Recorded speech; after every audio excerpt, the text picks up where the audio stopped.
I will start this by saying that my mother has always deeply desired to have a daughter. This was something she had dreamt of for as long as I can remember. Her excitement was palpable when she and my father discovered they were expecting their first child, which happened to be me. However, everything changed the moment she learned I was going to be a boy. She was extremely disappointed, and this disappointment wasn't something she kept to herself. In fact, she has recounted this story to me on numerous occasions throughout my life, making it clear that she had always wished for a different outcome. My parents did plan to have more children since my mother in particular had her heart set on having a daughter. Unfortunately, life had other plans. After I was born, my mother started experiencing severe health complications, which over the years, made it impossible for her to carry another child. The idea of never being able to conceive again was devastating for her. I can only imagine the emotional weight of that loss, and it's one I think she still carries to this day. It must have been an incredibly painful realization for her that the dream of having a daughter would never come true. In the years that followed, my mother would often speak about her yearning for a daughter, a sentiment that seemed to intensify as time went on.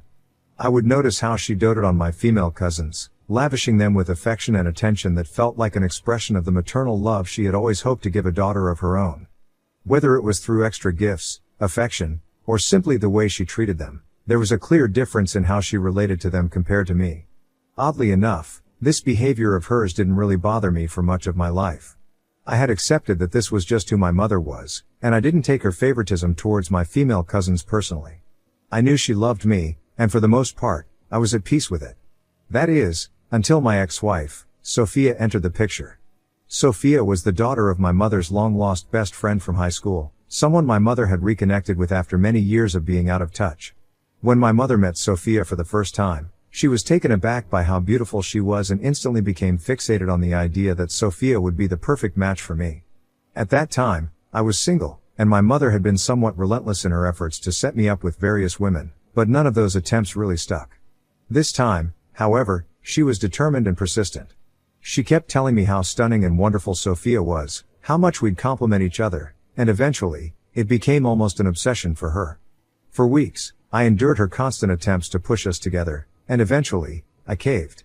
Honestly, at that point, I agreed to the blind date more out of a desire to quiet my mother than out of any real curiosity or interest. I just wanted her to stop talking about Sophia and let me go about my life. When I finally met Sophia, my first impression matched everything my mother had told me she was, without a doubt, incredibly beautiful. But as the evening progressed and we got to know each other a little better, I realized there wasn't much substance beneath her beauty. One of the first things I always try to learn about someone is what drives them, what their goals are, and what dreams they have for their future. When I asked Sophia what she wanted to do with her life, her answer surprised me. She told me, without hesitation, that her dream was to be a stay-at-home mom. That's when I felt a sense of disconnect. It's not that there's anything wrong with wanting to raise a family, but at that point in my life, I had very different ambitions. I wasn't even thinking about having children anytime soon, and I expected to be with someone who had aspirations beyond just starting a family. So, naturally, I asked her what she planned to do in the meantime before she had children, and her response left me even more perplexed. She simply replied that she just wanted to be a stay-at-home wife. I looked at her perplexed as she went on to explain that her mother had always been a stay-at-home mom for as long as she could remember, up until her dad passed away, and that, in her eyes, this was the secret to her parents' successful marriage. While I could respect that it worked for her family, it felt completely different from what I was looking for in a partner. I wanted someone with passion, someone driven by a sense of purpose, whether in a career or a personal pursuit. The idea of someone wanting to be a stay-at-home spouse from the start didn't align with my values. At the time, Sophia and her mom were living with their uncle, who was covering all their expenses since her mother still didn't want to work. When I came back from that first date with Sophia, I was undeniably disappointed. I had gone into the date with low expectations, mostly because I wanted to appease my mother, but coming out of it, I knew this wasn't what I was looking for. Naturally, my mother wasn't too pleased when I shared my thoughts. In fact, she was visibly upset, almost as if I had personally wronged her by not giving Sophia what she considered to be a real chance. She kept telling me that I hadn't taken the time to truly get to know Sophia, insisting that if I just tried a little harder, I would see what she saw. But I had made up my mind. I told her, as firmly as I could, to let the idea of us go, and that it was best if we both moved on. I should have known better, though.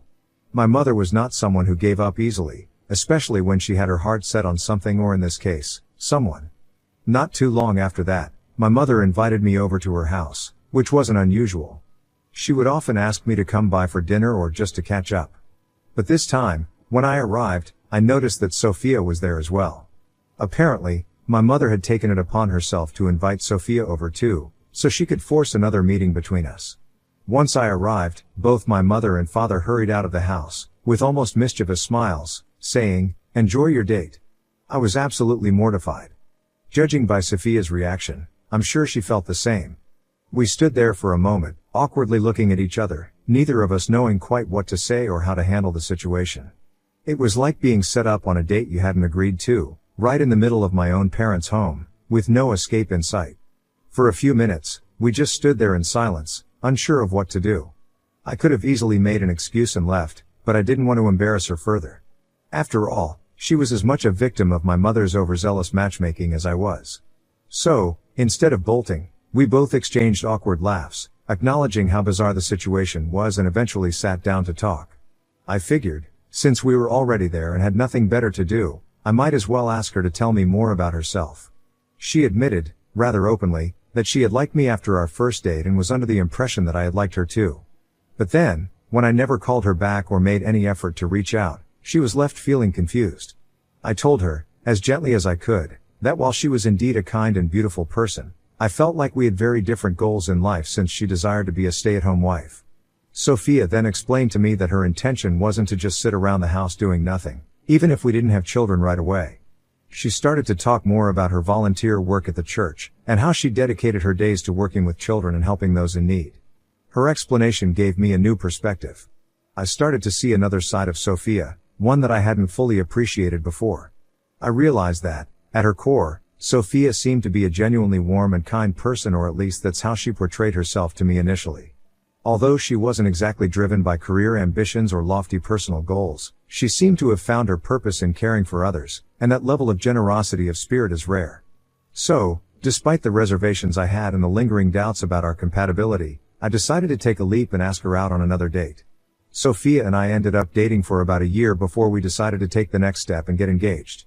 I had also been promoted at work during this period, which significantly boosted my income and gave me a sense of stability. I felt financially comfortable enough to support Sophia once we got married, which gave me the confidence to propose to her. However, the timing of the proposal wasn't entirely my decision alone. Both our mothers, particularly mine, had been subtly pushing for us to get married sooner rather than later. They kept reminding us that Sophia's biological clock was ticking, even though neither of us had immediate plans to start a family. But the pressure from them was ever present, and their insistence made me think that getting married sooner was the natural next step. When we finally got engaged, my mother, true to her nature, took charge of the wedding planning. She insisted on having a grand ceremony, sparing no expense, and offered to pay for the entire event herself. My mother was determined to make Sophia's dream wedding come true as if it were her own daughter's wedding, a gesture that was both generous and somewhat overwhelming. From the venue to the flowers to the guest list, no detail was too small for her to obsess over. The ceremony ended up being incredibly lavish, much grander than I had anticipated, but seeing how happy Sophia was made it all worthwhile. After the wedding and the honeymoon, I quickly resumed my routine at work, diving back into my job, which was more demanding than ever due to my recent promotion. Meanwhile, Sophia moved into my place, and just as we had discussed before, she began to fully embrace her role as a stay-at-home wife. She wasn't idle, though true to her word, she continued her volunteer work at a church in my locality, which she had always been passionate about. However, it wasn't long after we settled into married life that I started noticing some things about Sophia's routine that seemed off. Since we had never lived together before, I was learning all these little details about her day-to-day habits that I hadn't been aware of when we were dating. One thing that really stood out was how she regularly insisted that I send money to her mother every month. She'd argue that we had more than enough and that, as a good son-in-law, it was my duty to help support her mom. I found it odd, especially since this was never brought up before our marriage. I had always assumed her uncle took care of her mother's needs, but now, out of nowhere, I was expected to contribute financially. Secondly, Sophia would often go out and come back home really late in the evening. I expected that since she was a stay-at-home wife, she'd be at home more often, handling household things like cooking and cleaning during the day. But instead, she always seemed rushed when I got back from work, and would frantically start to cook dinner late in the evening. Whenever I asked about why she was coming home so late, she would tell me how she was helping someone, whether it was a homeless person she met or a kid from the community who needed some guidance. I didn't want to discourage her from doing what she felt was meaningful. But at the same time, I thought there was at least an understanding that as a homemaker, she would handle certain household responsibilities. This wasn't happening. Our meals were often late, or she'd throw something together at the last minute. The laundry was never done in time, and the house was rarely cleaned the way I thought it should be. I tried not to make a big deal out of it at first, but as time went on, I couldn't help but feel frustrated. I began bringing it up with her, having several calm conversations about how she could balance her volunteer work and her responsibilities at home. Each time, she promised me she'd change and do better, but the pattern never changed. It was always the same story: late dinners, chores left undone, and excuses about how busy she had been helping others. One weekend when she was, once again, out volunteering, I decided to go surprise her at the church where she said she volunteered. I thought maybe it would be nice to spend some time with her in her element, and I figured I could even lend her a hand if she needed help with anything. When I arrived at the church, I asked around for Sophia, expecting to find her in the middle of her volunteer work. However, the people at the church seemed confused when I mentioned her name, and after asking several people, it became clear that my wife had never volunteered there. In fact, no one knew who she was. I felt a knot form in my stomach as I processed this. For months after our marriage, Sophia had been telling me that she spent her days at this particular church volunteering, but now I was hearing that she hadn't even set foot in the place. I kept trying to convince myself that maybe I had made a mistake. Perhaps I had misunderstood the name of the church, or maybe she volunteered somewhere else nearby. Later that evening, when she came home, I decided to play it cool. I casually asked her how her day was, and she launched into her usual explanation of how hard she had worked that day, telling me in detail about all the people she had helped and the things she had accomplished. After she finished, I asked her directly what church she had been volunteering at, just to see if she'd give me the same answer. Sure enough, she repeated the name of the church I had visited earlier, the same one where I had been told she didn't work. That's when it became clear to me that something was seriously wrong. Sophia had been lying to me, not just once, but repeatedly, about where she was spending her time. It wasn't just a simple misunderstanding, she had been deliberately deceiving me, and I couldn't figure out why. What was she really doing all day? Why was she lying to me over and over again? Something was definitely up, and I was determined to get to the bottom of it. The very next day, instead of heading to work as usual, I parked my car a few feet away from our house, far enough to stay out of sight but close enough to keep an eye on Sophia. I had made up my mind I was going to follow her and see where she spent her day. I wanted her to prove me wrong, to head to the church like she always said, and for this entire suspicion to be a misunderstanding. I was even mentally preparing myself to confess to her later, apologize for doubting her, and explain that I had let my insecurity get the best of me. But what unfolded next was something I could never have prepared for. An hour after I left the house, I saw her walk out the front door, but instead of the usual conservative clothes that she often wore around the house or around me, she was dressed completely differently in shorts and a tank top, an outfit I had never seen her wear before. I watched as she got into the car, and instead of driving in the direction of the church like I had expected, she took off in the opposite direction. My heart started racing. I followed her, staying a few cars behind to avoid raising suspicion. I kept telling myself that there had to be a logical explanation. Maybe she was running an errand. Maybe she was meeting someone else from the church. Maybe. Eventually, she pulled into a quiet neighborhood and parked in front of a house I didn't recognize. It wasn't her mother's place, and it didn't belong to any of her cousins as far as I knew. I saw a man walk out of the house to greet her. My heart sank as I watched them embrace. And then, to my utter shock, they kissed in the driveway. They held each other, arms wrapped around one another like it was the most natural thing in the world for them. I couldn't breathe. It was like watching a car crash in slow motion, except I was the one crashing, and there was nothing I could do to stop it. My hands tightened around the steering wheel as I tried to process what I had just seen. Sophia and the man then walked back inside the house, arms wrapped around each other, as if this was something they had done 100 times before. I felt sick. One thing seemed clear to me: this wasn't just a random fling or a one-time mistake. The way they interacted, the comfort between them, it was clear that this was a long-standing affair. My heart felt like it had been ripped out of my chest. All the doubts, the odd timings, the strange excuses, it all started to make sense now. She had been living a double life, lying to me about where she spent her time while carrying on this affair right under my nose. My first instinct was to call my mother. I wanted to vent, to tell her everything, to hear her voice and get some sort of comfort. But I knew if I told her, she would no doubt call Sophia immediately, either out of anger or shock, and that would tip Sophia off. I didn't want Sophia to know that I had found out, at least not yet. I needed proof. I needed concrete evidence of her affair so that when the time inevitably came to confront her, I would have everything I needed to end this marriage. I had to be smart. For 2 weeks after that shocking discovery, I channeled all my energy into gathering the evidence I needed to finally confront Sophia and initiate the divorce. During this time, I met with a lawyer to ensure that my assets would be protected as much as possible when the divorce went through. I knew that Sophia and I didn't have a prenuptial agreement, and I wanted to make sure that the fallout from this betrayal didn't leave me in financial ruin. The evening I finally confronted Sophia felt surreal. I sat her down and calmly told her that I knew about her affair. She looked shocked at first, and even tried to argue, to deny what I was saying, but I had come ready for this. One by one, I presented her with all the evidence I had collected over the past month: photos of her with the man, screenshots of their text messages I had collected from her phone, and even records of the days she had lied to me about being at church. With every piece of evidence I revealed, she knew there was no way to talk her way out of this. Finally, begrudgingly, she confessed. She admitted that the man she was seeing was her high school boyfriend, which I had already figured out after doing some research and finding him on Facebook. She tried to downplay the entire affair, saying that she was just being stupid and that she was just fooling around with him, nothing serious.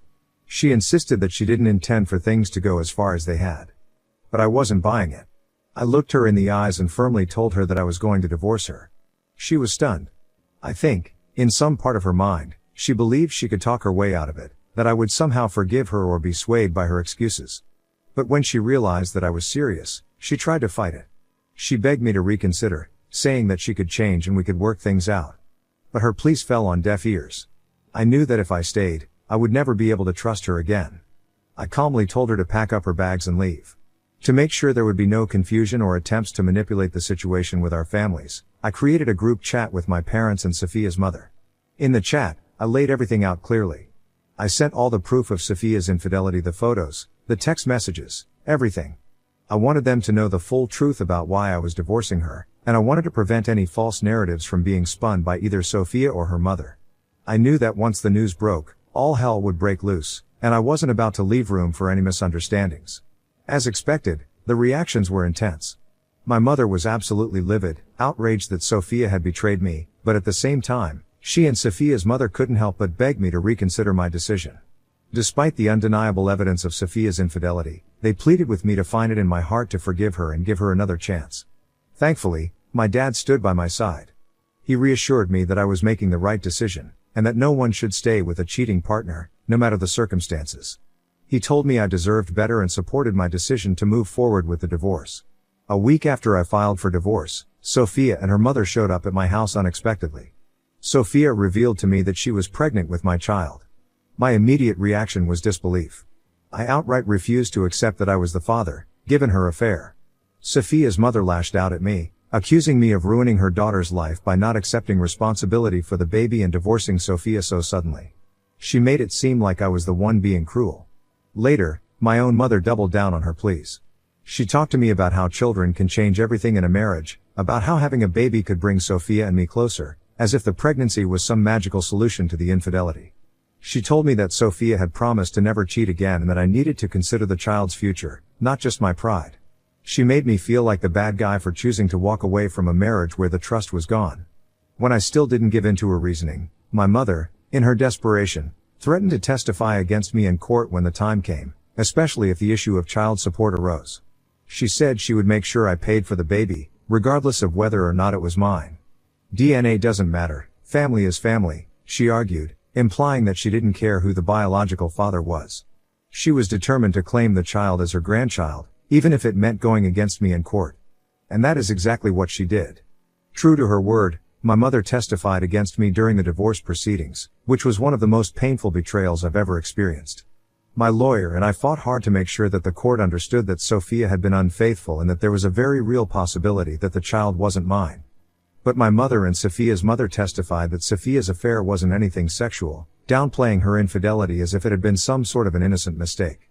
They even argued that because Sophia and I had been intimate just weeks before our separation, right around the time I had discovered her affair, the baby must be mine only.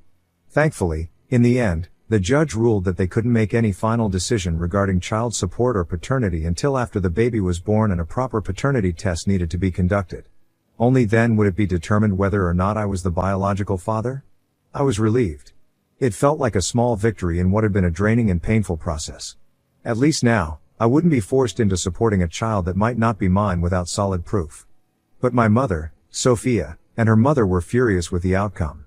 My mother, later, came up to me and told me how she wished I was not her child and that if I was truly a man then I should pull my pants up and accept Sophia's child as mine, regardless of what the paternity test proves. Over the past months, my mother has gone around bad-mouthing me to everyone in our family, painting me out as the villain who destroyed my marriage over what she insisted was just Sophia's one-time mistake. No matter how much proof I presented or how many logical arguments I made, my mother clung to her narrative, blaming me for everything that had gone wrong. So, you can imagine my satisfaction when the day finally came for the paternity test results. Sophia gave birth to a girl this week, and we promptly had the test done. It turned out that the baby did not belong to me, as expected. When I shared the results with Sophia, she broke down in tears, pleading with me to accept the child. She argued that her friends and family were going to shun her and her daughter if I didn't step up and take responsibility. I felt a deep pit of sympathy for her situation, but it didn't change the fact that I was not the father. "I'm sorry, but I can't do that," I told her firmly. "It's no longer my responsibility." Since then, Sophia has continued to call me and leave me voice messages begging me to reconsider. Ida for not claiming Sophia's baby as mine? Update 1. So, for everyone asking, Sophia is arguing that since I probably won't have kids anytime soon, I should think of this baby as mine, even though she cheated on me. She also revealed that the guy she was having an affair with, her high school sweetheart, has refused to marry her. In fact, he has never been ready to settle down, which is why she had to marry me in the first place. It's clear she wanted to use me as a cash cow while continuing her affair with him. Honestly, I hope she at least takes him to court for child support, but at this point, I just don't care anymore. Update 2. I took everyone's advice and made a post to publicly announce that I am not the father of Sophia's child. I was tired of my mom supporting Sophia after the way she had cheated on me and wanted to humiliate her just the way she had done to me for months on end. Well, guess what? After I made my post calling out my mom for backing Sophia, she called me furious because people had started to turn on her. She accused me of betraying her, which was ironic since she was the one who actually backstabbed me by testifying against me in court and trying to make me pay child support. A lot of my mom's friends and relatives had actually believed her at first, but now, with the paternity test results in, it is clear that my mom was wrong about Sophia. People are calling her out in the comments of my post as well as to her face, telling her she needs to be a better parent to me and how I am the actual victim in this situation.